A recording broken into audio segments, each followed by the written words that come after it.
జై భీమ్. పోరాడు, సమీకరించు, బోధించు, జ్ఞానం వర్ధిల్లాలి.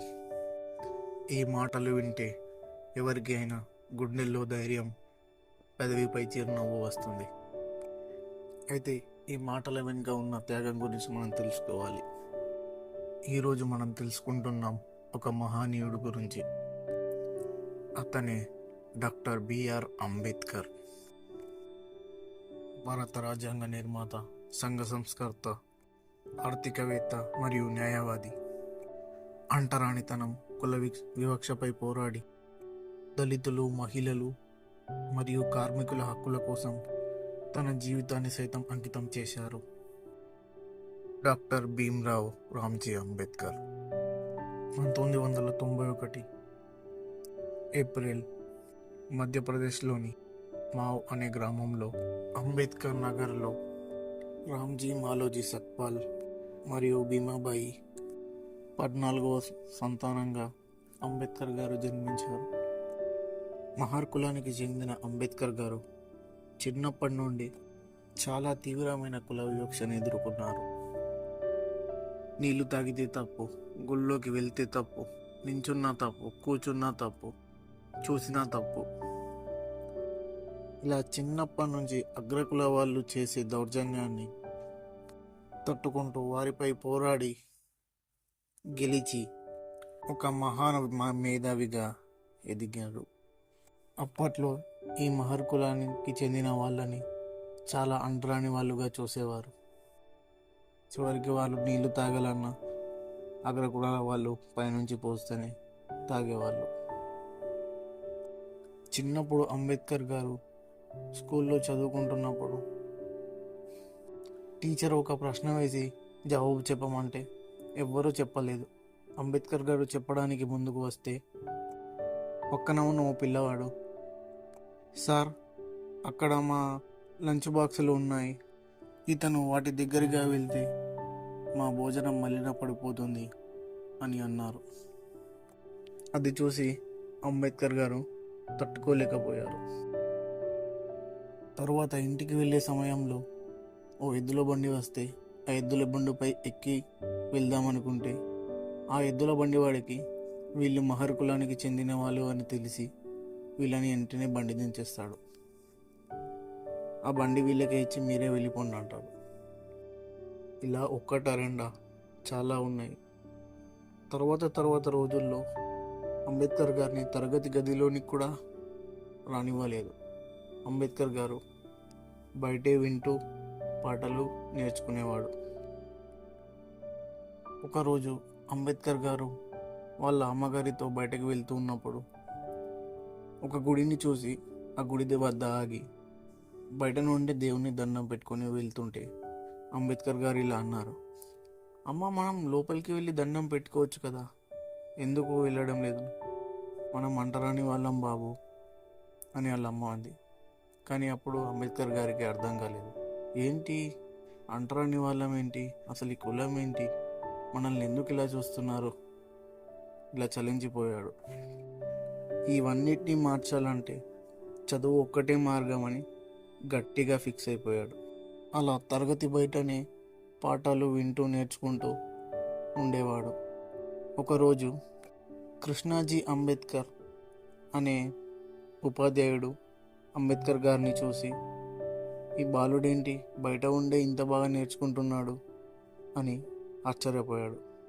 అప్పటి నుండి కృష్ణాజీ అంబేద్కర్ గారికి అంబేద్కర్ గారిపై అభిమానం ఉండేది. అంబేద్కర్ గారి ఇంటి పేరు అంబా వాడేకర్. కానీ కృష్ణాజీ అంబేద్కర్ గారికి అంబేద్కర్ గారిపై అభిమానం ఉండడంతో అంబే వాడేకర్ కాస్త తీసేసి అంబేద్కర్గా మార్చారు. ఇలా అప్పటి నుంచి అంబేద్కర్ గారు బాగా చదువుతూ ఉన్నారు. 1907లో ఎల్ఫిస్టోన్ హై స్కూల్లో మెట్రికులేషన్ పూర్తి చేశారు. అప్పటి ఆ కాలంలో అంత పెద్ద చదువు పూర్తి చేయడం అంబేద్కర్ గారి మొదటివారు. కానీ అంత చదివినా కూడా అంబేద్కర్ గారికి ఇంకా చదువుకోవాలని ఉంటుండే. అప్పట్లో పై చదువుల కోసం అంబేద్కర్ గారికి చాలామంది సరికొంత సాయం చేశారు. ఇది ఇలా ఉంటే అప్పట్లో పేద విద్యార్థుల కోసం బరోడా కింగ్ అయిన గైక్వాడ్ గారు ఉచితంగా విద్యను అందిస్తున్నారని తెలిసి అంబేద్కర్ గారు అందులో చదువుకోవడానికి వెళ్ళారు. 1912 సమయానికి ఎకనామిక్స్ మరియు పొలిటికల్ సైన్స్లో పట్టా పొందారు.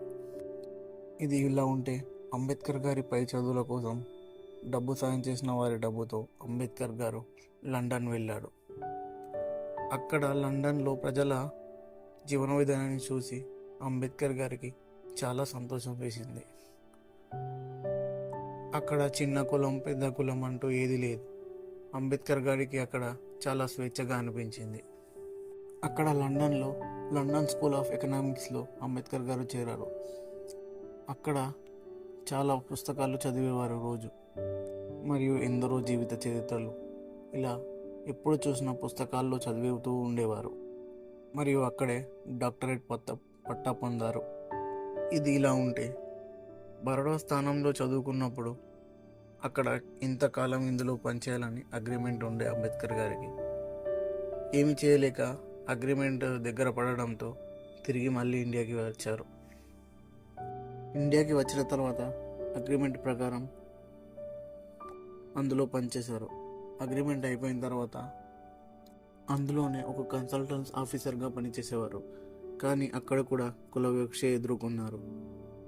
అంబేద్కర్ గారు చిన్న కులం వారని అంబేద్కర్ గారిపై పుస్తకాలు విసరడం, పెన్నులు విసరడం ఏది చేతికిచ్చేవారు కాదు. చేసేది ఏమి లేక అంబేద్కర్ గారు అందులో మానేశారు. సొంతంగా కన్సల్టెన్సీ పెట్టుకోవాలనుకున్నారు. సొంతంగా కన్సల్టెన్సీ పెట్టుకున్నా కూడా జనాలకి ఇతను వాడని తెలిసి ఎవరు వచ్చేవారు కాదు. ఇలా సొంతంగా చేసుకున్నది కూడా మూతపడడంతో చివరికి ముంబైలోని ఒక కాలేజ్లో ప్రొఫెసర్గా ఉద్యోగం దక్కింది. అలా అప్పటి నుంచి 1927 నుంచి అంటరానితనంపై ఉద్యమాలు చేస్తూ ఉన్నారు. ఇది ఇలా ఉంటే మహద్ అనే నగరంలో ఒకరోజు పెద్ద దళితుల మహాసభ ఏర్పాటు చేశారు. ఆ సభకి వేలాది లక్షలాది మంది హాజరయ్యారు. అప్పటిదాకా దళితులు మహద్ నగరంలో చెరువులోని నీళ్లు తాగడానికి భయపడేవారు. వాళ్ళకి అర్హత ఉండేది కాదు. అప్పుడు అంబేద్కర్ గారు దీనిపై పోరాడి అందులో నీళ్లు తాగేలా చేశారు. కానీ అప్పటికి కూడా జనాలు అందులో నీళ్లు తాగడానికి వెనకాడారు. కానీ అప్పుడు అంబేద్కర్ గారు ముందడుగేసి నీళ్లు తాగారు. అప్పుడు జనాల్లో అంబేద్కర్ గారు నిలిచిపోయారు. అప్పటి నుండి అంబేద్కర్ గారి పేరు మారుమోగిపోయింది. అప్పటిదాకా భయపడే జనాల్లో గుండెల్లో అంబేద్కర్ గారు ఒక ధైర్యం అయ్యారు. ఇలా దళితులు ఎదుర్కొంటున్న ప్రతి దానిపై అంబేద్కర్ గారు ఉక్కుపాదం మోపారు. ఇలా ప్రతి దానిపై పోరాడుతూ ఉన్నారు. దళితులను దేవాలయాల్లోకి రానివ్వకూడదు, అలా ఎందుకు రానివ్వకూడదు అని దానిపై నాయకత్వం వహించి దానిపై పోరాడారు. ఇలా చేస్తున్న సమయంలో అంబేద్కర్ గారికి భారత రాజ్యాంగాన్ని రాయడానికి అవకాశం వచ్చింది. ఇలా భారత రాజ్యాంగ పరిషత్ డ్రాఫ్టింగ్ కమిటీలో అధ్యక్షుడిగా భారత రాజ్యాంగాన్ని రచించారు. ఇక్కడ చాలామంది భారత రాజ్యాంగాన్ని అంబేద్కర్ గారు ఒక్కరే కాదు, కమిటీలో ఉన్న ప్రతి ఒక్కరు దీంట్లో పాత్ర ఉంది అని అంటారు. కానీ అందులో ఎటువంటి నిజం లేదు. ఎందుకంటే భారత రాజ్యాంగాన్ని రచించే సమయంలో ఒకరు మరణించడం, మరొకరు రాజకీయాల్లో ఉండటం, కొందరు రాజీనామా చేయడం, ఇలా ప్రతి ఒక్కరు ఒక కారణాలతో వదిలేయడంతో చివరికి మొత్తం బాధ్యత అంతా అంబేద్కర్ గారిపై పడింది. ఇలా బాధ్యత అంతా ఒక్కరి మీదే పడడంతో అంబేద్కర్ గారు రాత్రింబవళ్ళు కష్టపడుతూ తిండి ఠికానా లేకుండా రాజ్యాంగాన్ని పూర్తి చేశారు. ఇలా చేస్తున్న సమయంలో అంబేద్కర్ గారికి ఆరోగ్యం కూడా పాడైపోయింది. దీంతో అంబేద్కర్ గారిని హాస్పిటల్లో అడ్మిట్ చేశారు. ఎట్టకేలకు 1948లో రాజ్యాంగం మొత్తాన్ని పూర్తి చేశారు. ఇప్పుడు ఆయన చేసిన కృషి వల్లనే మన రాజ్యాంగం మీదే భారతదేశం అనేది నడుస్తుంది. కానీ ఇప్పుడు ఉన్న రాజకీయ నాయకులు రాజ్యాంగాన్ని ఎవరికీ తెలియకుండా చేసి పడేశారు. కొన్ని రిపోర్ట్స్ ప్రకారం మన ఇండియా రాజ్యాంగాన్ని 10% మాత్రమే వాడుతుంది. ఎందుకంటే ఈ రాజ్యాంగాన్ని మొత్తం వాడితే వాళ్ళ సీట్లు ఉండవు అని వారికి తెలుసు. ఇది ఇలా ఉంటే 1956లో అక్టోబర్ 14న అంబేద్కర్ గారు తన అనుచరులతో కలిసి బౌద్ధ మతాన్ని స్వీకరించారు. అప్పుడు అంబేద్కర్ గారిని చూసి చాలామంది బౌద్ధ మతంలోకి మారిపోయారు. ఎందుకంటే అందులో కులం, మతం అని ఏం భేదాలు ఉండవు, అందరూ సమానంగా ఉంటారు. అంబేద్కర్ గారు అందుకు దాన్ని స్వీకరించారు. మీకు తెలుసా, ఇప్పుడు మనం వేసే ఓటు కాడి నుంచి, మనం చేసే పని కాడి నుంచి అంబేద్కర్ గారు మనకి ఎంతో కృషి చేశారు. అప్పట్లో మహిళలకు ఓటు హక్కు ఉండేది కాదు. దీనిపై కూడా పోరాడి అంబేద్కర్ గారు మహిళలకు ఓటు హక్కు కల్పించారు. మరియు పని గంటల్లో 12 గంటలు ఉండేది అప్పట్లో. అది 12 గంటలు కాస్త 8 గంటలకు చేశారు. మరియు అప్పట్లో స్త్రీలు ఎవరు చదువుకునేవారు కాదు. దానిపై పోరాడి స్త్రీలు చదువుకునేలా చేశారు.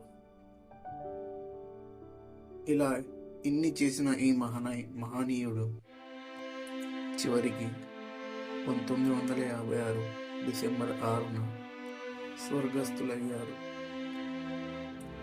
ఆయన ఉన్న సమాధిని చైతన్య భూమిగా పిలుస్తారు. ఇలా దేశానికి ఎంతో మంచి చేసిన ఈ మహానాయకుడిని కేవలం ఒక వర్గానికి మాత్రమే అంకితం చేశారు. Shame on hour system.